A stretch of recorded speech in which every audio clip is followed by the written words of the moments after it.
kunyika yanga ichinzi naAbhurahama pakuudzwa kwake kwatatanga kuverenga kuya kune nyika yandichazokuratidza.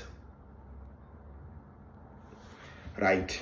Saka now regai ndikoverenga vhesi 7 yachona ndichitopfuura kuenda pavhesi 8 panova pane nyaya yesungano yakaitwa naMwari naAbhurahama for the first time kutaurwa nyaya yesungano.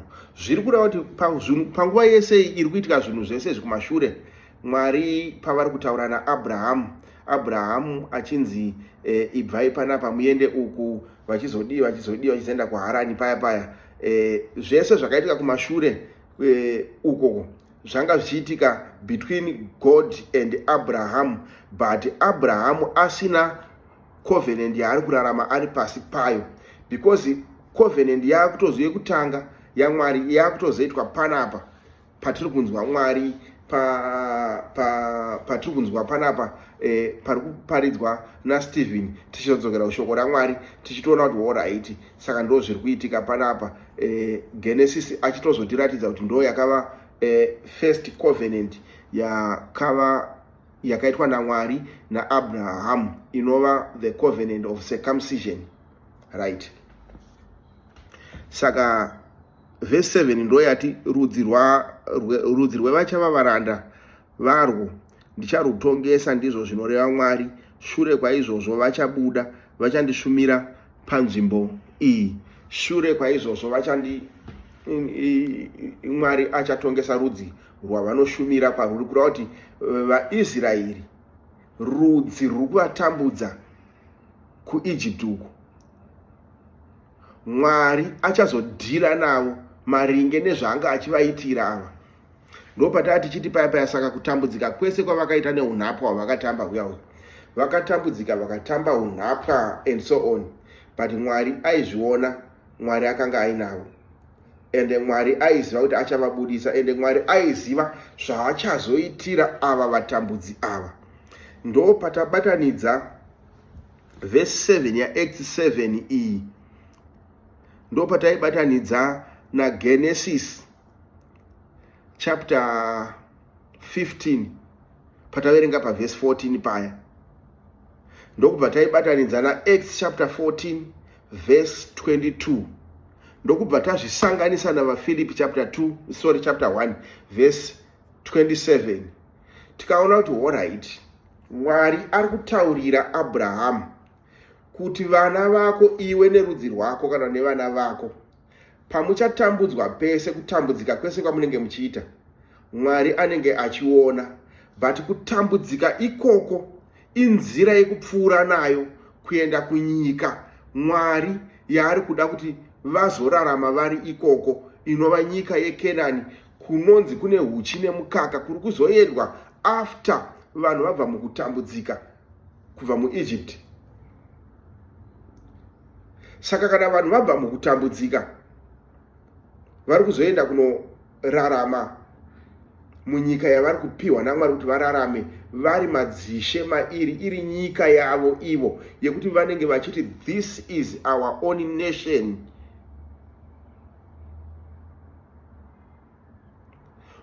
Kureva kuti ndo nyaya imwe chete iyoyo ndo nyaya yakutaurwa naPaul achiti munofanira kupinda muushe nematambudziko mazhinji.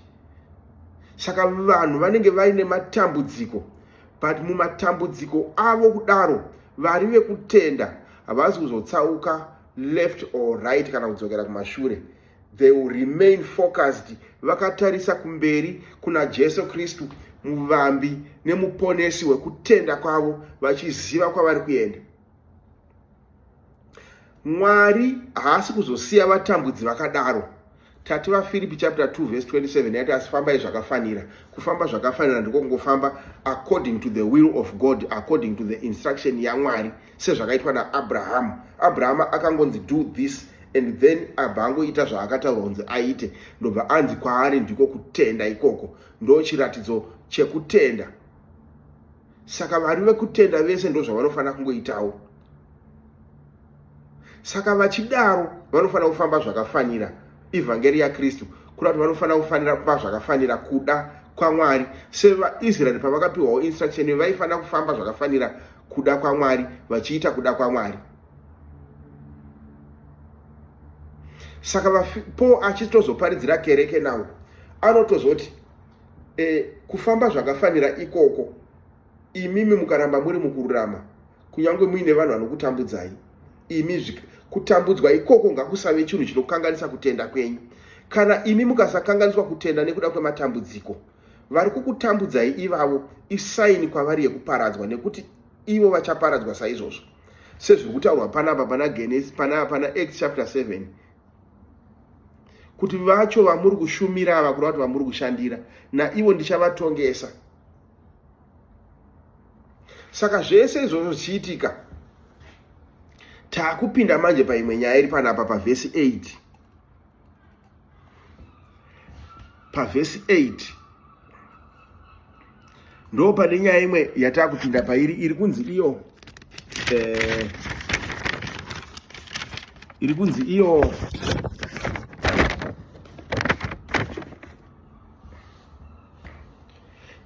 iyo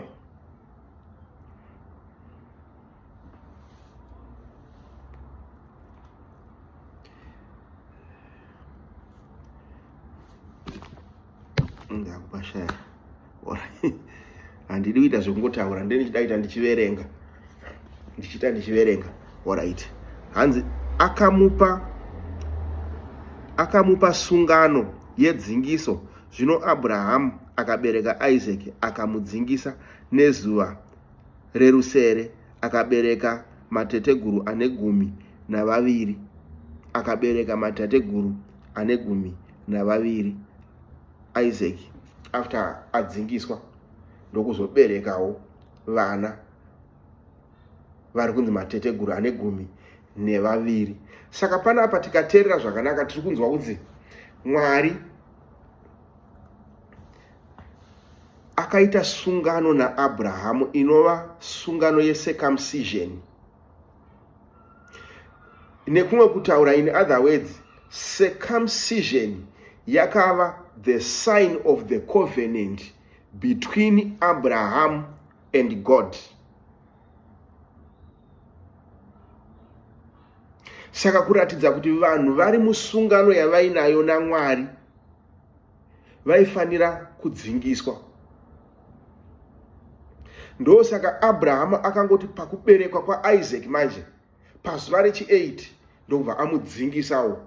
Why? Kumashure kwese kuzvavisiri kuitika, chero baba vaAbrahama vakafa vasina kudzingiswa Tera, nekuti sungano yekudzingiswa yakazotanga pamwana wavo Abrahamu, ichiitwa pana Abrahamu naMwari.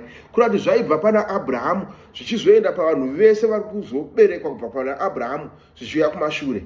Saka chichazoratidza kuti vari mucovenant, vane covenant yavakaita naMwari, kana kuti ivo vari kurarama vari part of the covenant iyoyo, kudzingiswa. Kurati kana munhu asina kudzingiswa haasi part of vana vaMwari. Vari vana vaMwari vanofanira kudzingiswa kutangira ipapa. Saka Stephen nawo abata nyaya yekudzingiswa, ari kuiparidzira vaJudha, vataura kuti varume hama imi inzwai, Mwari wedu, Mwari wababa vedu Abrahamu ndiye waari kuvaparidzira panapa, nekuti iye Stephen ari muna Mwari iyeye. Saka because ari muna Mwari iyeye ari kutaura nezvake, which means Stephen naAbraham, Stephen ari kufamba nemo makafamba naAbraham, mukutenda uye mukuchengeta kutenda, nemukuparidza kutenda kwacho kwakaparidzwa naAbraham, nemukuchengeta sungano yakaitwa naMwari kuti vanhu vanzi vari vana vaMwari. MuNew Testament Jesu anozoti asi vose vakamugamuchira akavapa simba kuti vave vana vaMwari. Kurati kuva vana vaMwari hakungoitwe, pane chinofanira kuitwa kuti vanhu vanzi vana vaMwari. Saka vese vakamugamuchira akavapa simba kuti vave vana vaMwari. Vese vari kuvawo vana vaMwari mucovenant iyi yakaitwa naMwari naAbhurahama. Chiratidzo chekuti ivo vari mucovenant iyi uye vari kufamba nayo vari vana vaMwari vanofanira kudzingiswa. Ndo zviri kutaurwa panapa. Regai ndiverenge zvakare. Verse 8, Acts chapter 7 verse 8. Akamupa sungano yedzingiso. Kurati Mwari akapa Abrahama sungano. Sungano yacho iri kupiwa Abrahama ndeyedzingiso. Saka sungano yakapiwa Abrahama ndeyekudzingiswa. What does that mean? So it means the first man to be circumcised ndi Abraham. And after iye nevese vari kuzofamba nenzira yake yaanofambawo nayo iye vari kuzoitawo follow suit. Akamupa sungano yedzingiso. Zvino Abrahama abva kupiwa sungano yedzingiso ndo paari kuzobereka Isaac. Saka Isaac akazoberekerwa musungano. Isaac akaberekerwa musungano, not outside the covenant, because Abrahama abva kuita covenant naMwari ndo paari kubereka Isaac. Saka Isaac aberekerwa mucovenant. Ndo saka ari kubva angoti achipedza kuberekwa on the 80th day akuendwa naye akunoitwawo futi chii? Akunoitwa circumcision iyi. Ine zvainoreva circumcision iyoyo. Kunyangwe nekusungano ino vanhu vanodzingiswa. Right. Ndizvo here Stephen zvaari kutaura. Ichokwadi here kuti Mwari akaita sungano naAbhurahama. Regai tinzwe Genesis chapter 15 verse 18. Tozoverenga futi Genesis chapter 24 verse 7. Tikonfirme kuti Stephen zvaari kuparidza izvi ari kudhomoka here kana kuti ari kutauriswa nemweya waMwari. Right. Genesis chapter 15 verse 18. Genesis chapter 15 verse 18. Stephen ari kuparidza ari munew covenant, but munew covenant yacho ari kuifamba akabata Genesis achidudzira magwaro.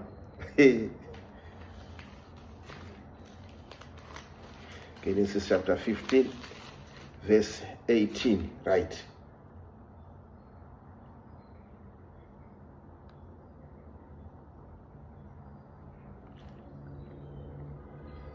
Right. Regai nditange kuverenga paverse 18. Ndiri kuverengera Genesis chapter 15 verse 18 kuti tinzwisise pari kufamba naStephen pana Acts chapter 7 verse 8 apa. Pari kunzi Mwari akaita naAbhurahama sungano yedzingiso. Toda kuona kuti Stephen zvaari kutaura ndizvo here. Right. Saka kuti tione kuti ndizvo ndo patinofanira kuverenga Genesis chapter 15 verse 8, tozoverenga Genesis chapter 24 verse 7 and many more scriptures anogona kuconfirma kana kusaconfirma kuti Stephen ari right here kana kuti right. Alright. Rega nditange ndaverenga zvatauro zviri kuparidzwa naStephen panapa. Ndizvidzokorodze kunyange ndambozviverenga. Right, verse 8. Akamupa sungano yedzingiso. Zvino Abrahama akabereka Isaac akamudzingisa nezuva rorusere. Isaka akabereka Jacobo naJacobo akabereka matateguru ane 12. Chazoibata futi iyoyo. Right. Akamupa sungano yedzingiso. Zvino Abrahama abva kupiwa sungano yedzingiso ndokubereka Isaac. Ndizvo here kuti akamupa sungano yedzingiso. Shoko raMwari robva rati kuna Genesis 15 verse 17 and 18. Ndiri kunyanya kuda verse 18 ipapo pari kunzi zvino zuva rakati ravira kwasviba, choto chinopfungaira nezhenje romoto chakaonekwa zvichipfuura nepakati penhindi idzedzo dzenyama. Verse 18. Nemusi iwoyo Jehovha akaita sungano naAbrahama akati, on that day God made a covenant with Abraham and said to Abraham. Ndo mashoko akabatwa naStephen aya paverse 8 ya Acts 7. God said to Abraham akati, vana vako ndavapa nyika iyi icovenant. Mucovenant macho vari kupromiswa kunzi after this covenant agreement yataita ndeyekuti ndiri kuvapa nyika iyi. Ndo condition iri musungano yacho. Vari musungano vari kupinda mucovenant iyi, Mwari ari kuvapa nyika iyo. Saka vari kupiwa nyika iyo ndivanani? Vana vaberekerwa mucovenant kana kuti vaberekerwa musungano.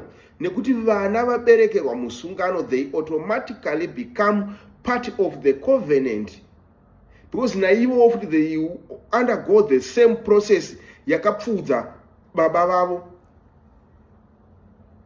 nemairi kuti vapinde mucovenant iyoyo.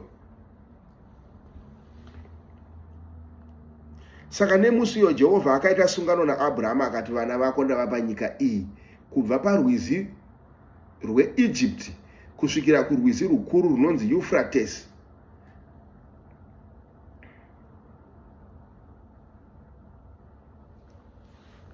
Sungano yaitwa. Chapter 24 verse 7 ichisimbisa futi mashoko iwaya. Chapter 24 ya Genesis pavesi ya 7 ichisimbisa mashoko aya ekuti Mwari akaita sungano naAbhurahama iri kuparidzwa na Stephen akuiparidza ari mumweya manje, because naStephen akagamuchira mweya mutsvene akadzingiswa nenzira yemweya nawo kunova kubhabhatidzwa. Saka dzingiso yakanga ichiitwa ukuku iri kunzi Mwari akaita covenant navo. Saka chiratidzo checovenant chacho kwanga kuri kudzingiswa kuratidza kuti vanhu vari part of the covenant. Now in this covenant iri taura Stephen ari mairi, Stephen futi akadzingiswa nemutoo waMwari waakarayira vanhu kuti uitwe nawo. Ndosaka mweya waMwari uri kutaura uri maari uchimufambisa nekumuratidza kutenda kwanga kuri muna Abrahamu. Baba vakatanga nekutenda, baba vakatanga nekupinda mucovenant yekutenda naMwari. Munova Stephen akufambawo ari nemo nekuda kwekutenda kushoko raakagamuchira kubva kuvapostora vaJesu Kristu vana Peter, ndokubva vaisa maoko pamusoro pake pana Acts chapter 6 apo pakutsanangurwa kwevarume 7. Stephen paangari one of them. Stephen after atsanangurwa aiswa maoko pamusoro kuri anga atori already pakati pevatendi ari mutendiwo, ndokubva azoiswa maoko pamusoro pake ekuti apfuurire mberi nebasa. Saka ndokuzotanga kubva kuva mushumiri, chipo chemanifestation yekushumira ndobva yatanga kutoonekwa ichibuda kubva pana Stephen. Ndokutanga kuparidza nekuita zviratidzo nemabasa nesimba zvazomusvitsa pakubatwa nekusungwa uku kwaanga akupomerwa nezvipupuriro zvakamupupurira kunyepa, kuti Stephen ari kumhura Mwari wedu watakaparidzirwa newatakaudzwa zvatinofanira mafambiro atinofanira kuita maari naMozisi. Saka nekuda kwaizvozvo, nekuti murayiro kuna Genesis kuya kwatakaverenga 22-25 kwanga kuchiratidza kuti munhu wese anenge amhura Mwari, Deuteronomy, munhu wese anenge amhura Mwari anofanira kunge achizobatwa nekuurayiwa nekutakwa nemabwe. Saka for them to stop Stephen preaching Jesus Christ ane mabasa esimba, they had to frame nyaya kuti akaita izvi neizvi after that kuti aurayiwe. But vasati vamuuraya ndiri kufarira kuti he is preaching to them, and vari kuzomuuraya avaparidzira chokwadi. Mwari haana kuzvitendera kuti Stephen afe asina kupupura Jesu Kristu kwavari, kuti vanyatse kumuuraya vasare vachitongwa ivo vasare ivo ropa ravo rine mhosva yekuti vauraya munhu asina mhosva kwavari. Avaparidzira Kristu pachena, Kristu akazviparidza kuna Abrahamu. Stephen akaparidza the same Jesus Christ, ivo vaakumuramba. Saka kuratidza kuti Stephen ari kuparidza the same Christ uyu, ndosaka ari mumweya kudaro ari kubata nyaya dzaAbhurahama. Nyaya dzaAbhurahama kudaro, nyaya dzaAbhurahama dzaari kubata kudaro dziri kukonfema kuti mweya uri muna Abraham nemweya uri muna Stephen i1. One spirit ndo iri muna Abraham, and that same spirit ndo iri kutaura iri muna Stephen. Mwari uyu mumwe chete haashanduke. Tamboti zuro nhasi namangwana haachinje. Zvaakamboita kuna Abraham ndo zvaari kutaura nhasi. Ndo zvimwe chete zviri kutaurwa futi muvapostora vake. Saka panapa taona kuti Acts chapter 7 verse 8 Stephen zvaari kutaura zvakonfirmewa naGenesis chapter 15 verse 18 kuti Mwari akaita sungano naAbraham. Toda kuona kuti ndizvo here, nekuti shoko raMwari rinotendera futi kuti panofanira kuita zvapupu zviviri kana zvitatu kuenda mberi kuti chinhu chive confirmed kuti ndizvo. Saka Genesis 24 again verse 7 inofanira kuti itibatsire kuconfirma what Stephen is saying pana verse 8 ya Acts chapter 7. Zvobva zvatibatsira kuona the spirit iri kutaura iri muna Stephen. Zvobva zvatibatsira kuona spirit iri mumakurukota aya akagadza Stephen padare vari kumutongesa ava. Right. Chapter 24 verse 7 iri kubhuya kuti Jehovha Mwari wekudenga wakandibvisa paimba yababa vangu nemunyika yekuzvarwa kwangu. Wakataura neni akandipikira achiti nyika ino ndichapa vana vako. Nyika ino ndichapa vana vako, ndiye uchatuma mutumwa wake pamberi pako kuti utorere mwanakomana wangu mukadzi ikoko.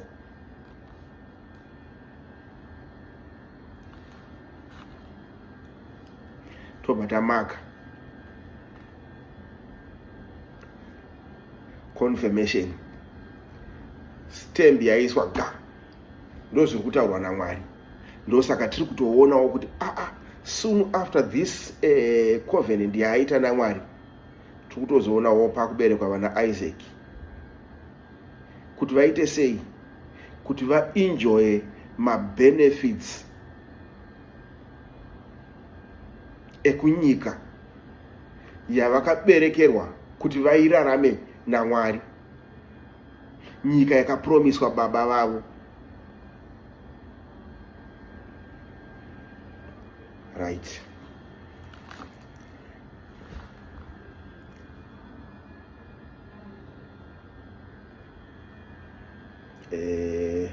Pabva panzi chii futi? Pabva panzi zvakare. Alright. Akamupa sungano yedzingiso. Ndobva panzi zvino Abrahama akabereka Isaac akamudzingisa nezuva retatu. Tombonzwa pamusoro pedzingiso iyi. Tombonzwa pamusoro pedzingiso iyi. Stephen achishumira Jesu Kristu. Chiri kungoitika ndechekuti Stephen apindwa mumweya sezvakaitwa John. John anoti ndainge ndiri mumweya muzuva rashe. Saka chapter 3 yatakamboverenga ya Acts yaiti zvakare Peter akazara nemweya mutsvene, akazadzwa nesimba remweya mutsvene. Saka zvinhu izvi zvinotaurwa bedzi kana munhu ari mumweya. Saka Stephen ari mumweya nawo ane zvinhu zvaakutaura. 1 zvatiri kunzwisisa pamusoro pedzingiso yaari kutaura nezvayo. Nyaya iyoyi yakareba hama dzangu. Inotaurwa zvakare pana Genesis 17 from verse 14 to 21 ndandisida kuavoida nekuti pakarebesa, but anyway rega ndingonoiverenga ndichimhanya so that tigone kuve neproper understanding yekunzwisisa tsoka dziri kufamba naStephen madziri, nzira iri muna Stephen kuti ndeipi nzira iyoyo. Nzira iri muna Stephen ndo nzira yakafamba naAbraham. Saka Abraham akafamba nenzira ipi? Jesu anoti ndini nzira nezvokwadi. Stephen ari kufamba nenzira ipi? Ariwo munzira nezvokwadi. Saka vari munzira imwe chete iyi vanoona zvakafanana, vanotaura zvakafanana. Mwari wavo mumwe chete anotaura mavari. Right. Ndoda kuverenga Genesis chapter 17 verse 9 to 14. Phone yangu imwe yadzima very fast. Genesis 17 ndaunoverenga verse 9 to 14 ipapo. Ndozoverenga verse 21 also. chapter 17, yes, right. Panoti ipo ndiri kuiverengerei iyi Genesis chapter 17 kubva pavhesi 9 kusvika pa14. Tiri kuiverengera mashoko ari pana Genesis, ari pana Acts chapter 7 pavhesi ya8. Vanonzvera nevanobatanidza nevanotozogona kunzwisisa kudarika kunzwisisa kwandinako inini vanogona kuzoverenga vachitevera nyaya iyi zvakanaka, votozoidudzira zvakanaka. Right. Chapter 17. Shoko raMwari riri kuti iro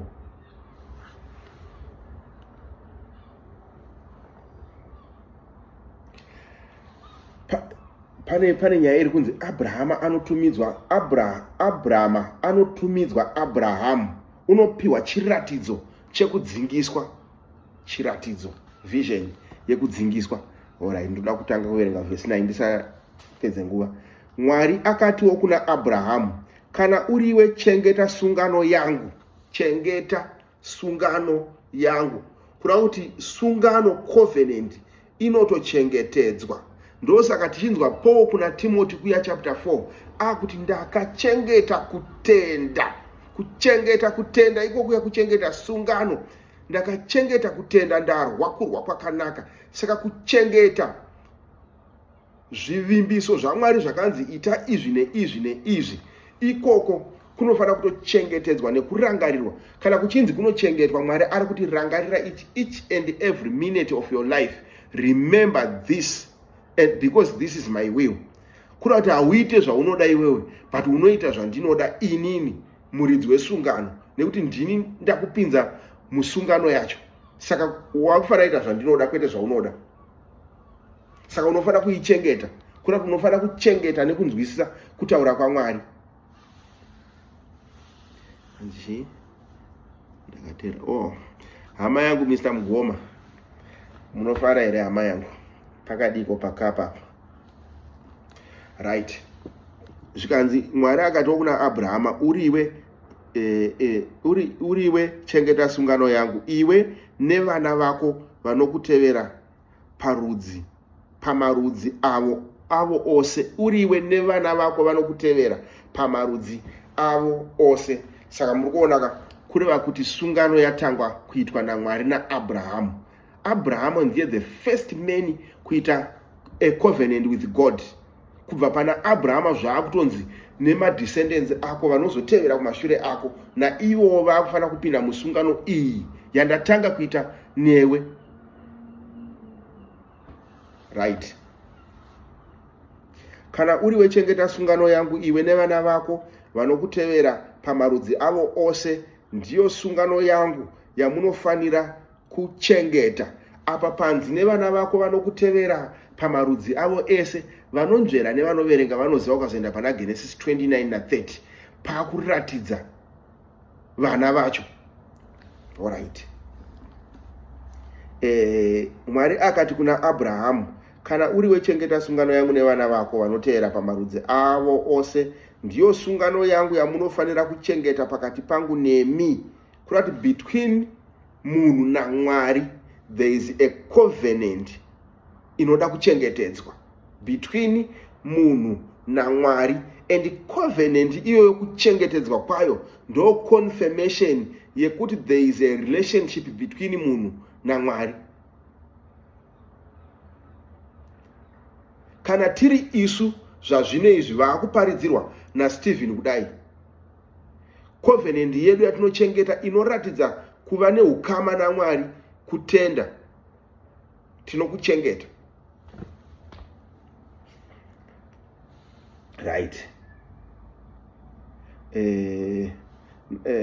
Pakati pangu nemi navana vako vanokutevera navanakomana vose pakati penyu ngavadzingiswe. Vanakomana vese pakati penyu ngavadzingiswe. Ndoiri kusonzi naIshe Jesu, endai kumarudzi ese munovaparidzira. Kana maparidza vari venyu vachaberekwa nevhangeri iyi, muvabhabhatidze.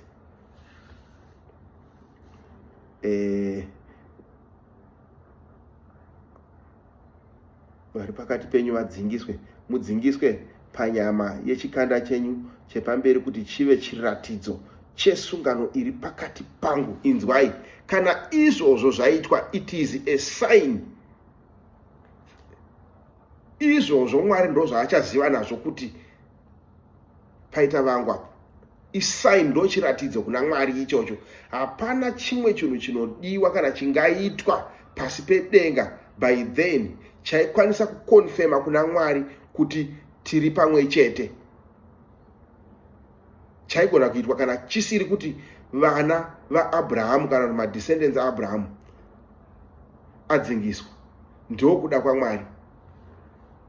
Izvozvo zvichitoitika zvine mharidzo yazviri kuparidza.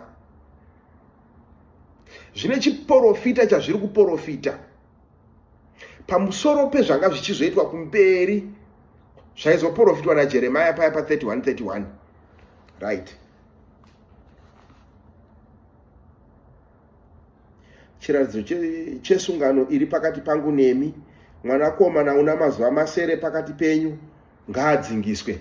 Abrahama anobva abereka Isaac. Kana tichiverenga Isaac Genesis zvakanaka, inobva yatiratidza kuti Isaac achibva kuberekwa Abrahamu anobva atongoteerera kurayira kwaMwari, oti pazuva rechi8 Isaac anobva anodzingiswa. Isaac apinzwa mucovenant. Right. Kana akazvarwa mumba, kana akatengwa nemari kuvatorwa, kureva kuti nevasiri vaIsraeriwo, kana vakange vatengwa nemari, zviya zvaitaurwa pana Exodus chapter 12 kubva pavhesi 43, 44, 45, 46 pamusoro pevanhu vainzi vanokwalifaya kunzi vadye Paseka.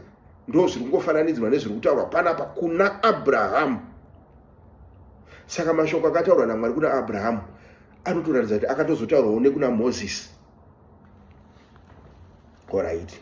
Anenge atengwa nemari kuvatorwa vapi navapi vasati vari vavana vako. Verse 13. Wakazvarwa mumba mako newakatengwa nemari unofanira kudzingiswa. Unofanira kudzingiswa. Sungano yangu ive panyama yenyu.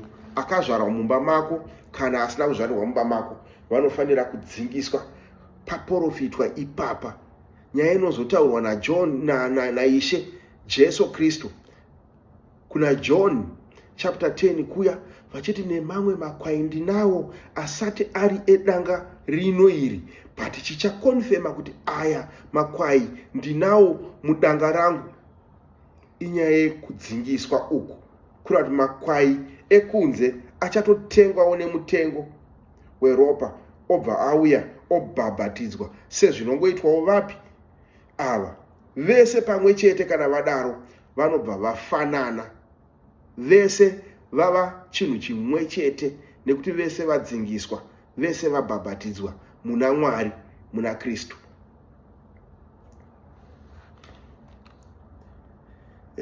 Mumwe nemumwe pamarudzi enyu, kana akazvarwa mumba, kana akatengwa nemari kune vatorwa vapi nevapi vasati vari vavana vako.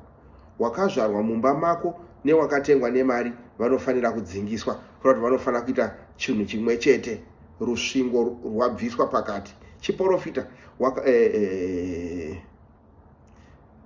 verse 14 yobva yati, munhurume usina kudzingiswa panyama yechikanda chake chepamberi, munhu wakadai unofanira kubviswa pakati perudzi rwake. Wakaputsa sungano yangu. Jesu anobva ati, endai munoparidzira zvisikwa zvose, vanenge vatenda vachaponeswa. Kuna Mark chapter 16, is it 16? Yeah, from verse 15. Asi asingatende haaponeswi.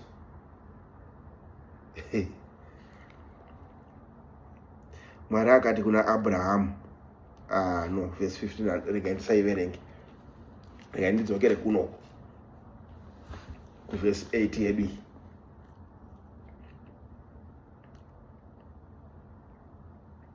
Verse 8 yedu.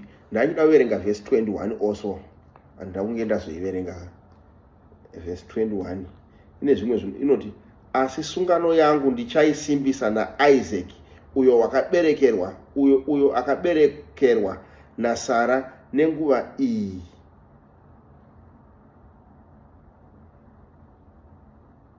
apedza kutaura naye, Mwari akakwira achibva kuna Abrahamu.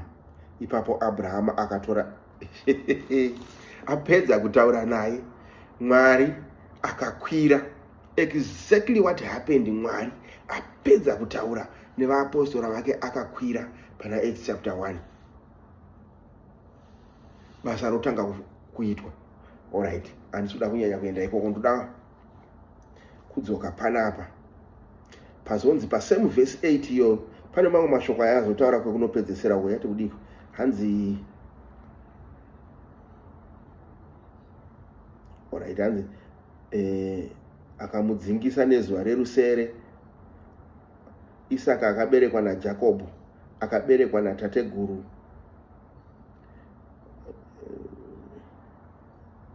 Alright, akaberekwa naJakobho, akabereka. Alright, yes, it's clear. Isaac akabereka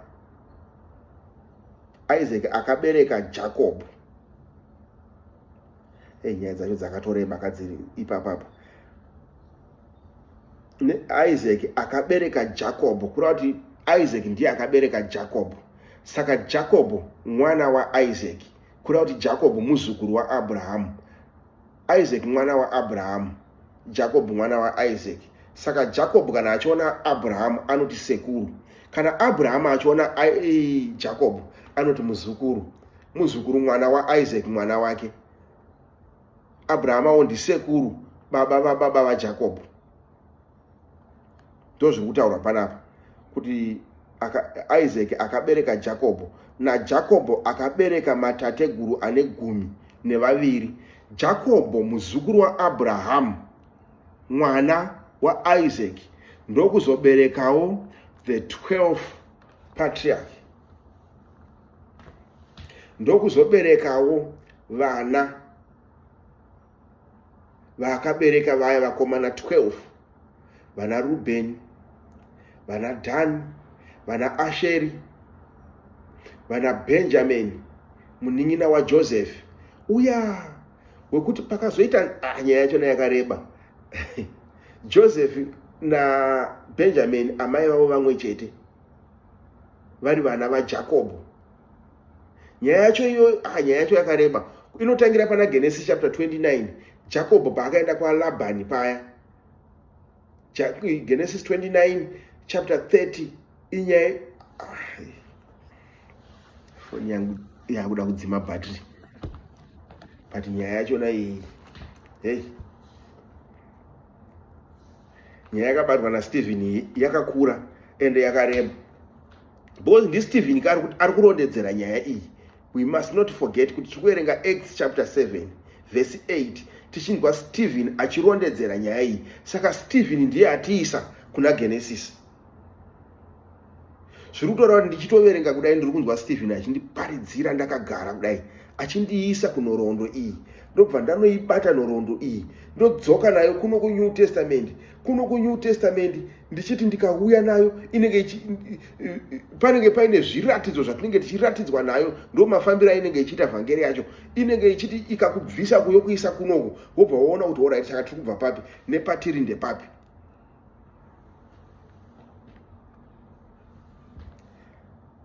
Saka panapa taakunzwa nyaya yekuti Jakobho akazobereka madziteteguru vaya ava vari kunzi mateteguru ane 12 ekwaIsraeri. Kureva kuti alright saka vana vaJakobho kana vaIsraeri vachiona vana vaJakobho vari kuti ndiwo mateteguru edu.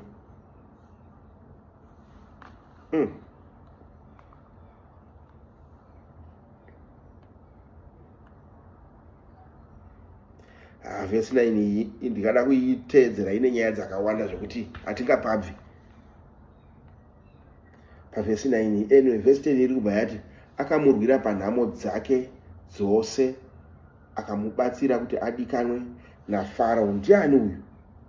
Ndasina kupedza kuverenga verse 9 nekuti ndiJoseph akutaura nezvake, but unfortunately sorry kuti ndasina kupedza kuzoverenga verse 9 ndazointerrupta pakuverengwa ndandita nezvandanda kutaura. Matateguru zvaakanga achigodora Josefa vakamutengesa akaiswa Ijipiti. Mwari akava naye. Joseph, we all know the story ya Joseph. kuti paya paakanga atevera vakoma vake whatever zvakazoitika papa, we know the story. Aenda ikoko, baba vacho kunyange vakafunga kuti mwanakomana wavo afa, but anga asina kufa, angaenda kuEgypt kwaakaenda kunogara, kwaari kunzi Mwari achimuda. Mwari akaita kuti iye adiwe pamberi paFarao, achidiwa naFarao kusvikira Farao azomutora akamupa the highest position in his cabinet, ndobva aitwa governor, akapiwa responsibility yanga yakakurisisa. Mwari nyaya dzacho dzakareba, ndokuzoitwa reconnect nemhuri yake kumberi. Nyaya dzacho idzi dzakareba. Mwari akamurwira izvozvo, ichokwadi kuti Mwari akamurwira zviri kutaura naStephen, nekuti Genesis chapter 41 verse 38 to 44 ndo zvinototaurwa naMwari izvozvo. Zviri kutaurwa paverse 10 panapa pari kunzi verse 10 yakutaura nezvaJoseph, right? Joseph ndiye ari kunzi Mwari akamurwira panhamo dzake dzose, akamubatsira kuti adikanwe naFarao mambo weIjipita, ave nekuchenjera pamberi pake. Iye akamuita mutariri weIjipti. Ndiani ari kutaura nezvake? ndiJoseph. Mashoko ari kutaura naStephen aya paverse 10 tinowawana pana Genesis chapter 41. Saka Stephen akabata Genesis kuti G.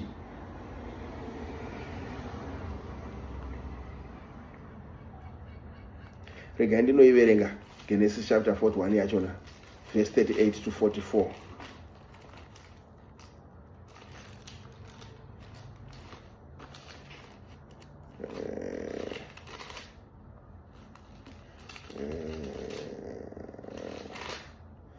Yes, chapter 41. Right. Tikuiverengera kuti tigone kufambirana nemashoko ari pana Acts 7 verse 10 now.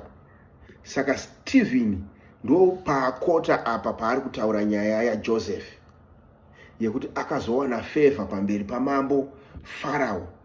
But favor yakawanikwa naJoseph kuna mambo Farao haina kubva pakuchenjera kana pakufunga kwake. Shoko raMwari riri kuti zvakaitwa naMwari kuti zvidaro. Zvine zvazvinoreva. Dai tichiwana nguva every day taipedzesera dzonguva tasvika pakuzvinzwisisa tichibatsirwa naMwari, right? Saka verse 38 pamashoko ari kutaurwa naStephen paverse 10 aya, verse 38 yaGenesis 41 iri kubva kuti Farao akati kuvaranda vake, ko tingawana mumwe munhu akafanana neuyu une mweya waMwari maari here? Farao akati kuna Joseph, Mwari zvaakuratidza izvozvo zvose, hapana munhu wakangwara wakachenjera sewe. Inzwai kuwana mafavors kwaaita sezviri kutaurwa naStephen apa. Hapana munhu akachenjera sewe, ndiwe uchava mubati weimba yangu, vanhu vangu vose vacharayirwa neshoko rako, asi pachigaro changu choushe ndipo pandichava mukuru kwauri. Farao akati kuna verse 44 Farao akati kuna Joseph, ndini Farao, asi kunze kwako hapana munhu uchasimudza ruoko rwake kana rutsoka rwake panyika yose yeEgypt.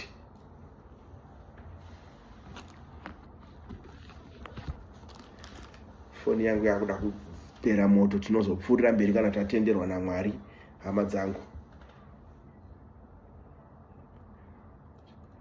tinoda tikaramba tichifamba nayo Acts iyi, tichadzidza zvinhu zvakawanda nekunzwa zvinhu zvakawanda pakurayira kwaMwari uye pakuda kwaMwari, pamafambiro atinofanira kuita pakutenda kwatinenge tichiti tiri makuri kana tiri vekutenda. Mwari worugare ngaatibatsire, atiitire zvakanaka.